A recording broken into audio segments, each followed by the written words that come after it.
ሰላም ውድ ቤተሰቦች እንዴት ናችሁ? እግዚአብሔር ይመስገን ደህና ነኝ። ዛሬ ደግሞ በክፍል 2 የመጣ ነው። ሰው ለምን ከኛ ይሸሻል በሚል ባለፈው አይተናል። ዛሬ ደግሞ ሰው ለምን ከኛ ይርቃል፣ ለምንድን ነው የሚርቁት ብላችሁ ጥያቄ ሆኖባችሁ አያውቁም? እና ይሄን መልስ ከኔ ታገኛላችሁ። ምክንያቱም በህይወት ተሞክሮ ወይም ደግሞ ካለው ነባራዊ ሁኔታ የተነሳ 1-2 ፖይንት ልስጣችሁ ብዬ ነው። አንደኛው የሰው ልጅ ያልተገባ ቦታ ስንሰጥ ሊሸሽ ይችላል።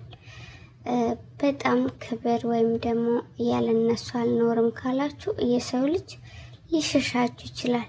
የሰው ልጅ ተፈጥሮ ነውና ክፍል 2 ላይ ቁጥር 2 ላይ የምናየው ደግሞ አብዝተን እነሱ የምንፈልግ ከሆነ እነዚህ ሰዎች ያለኛ ስራ የላቸውም እንዴ በማለት እኛ ሊርቁ ይችላሉ ማለት ነው። እንግዲህ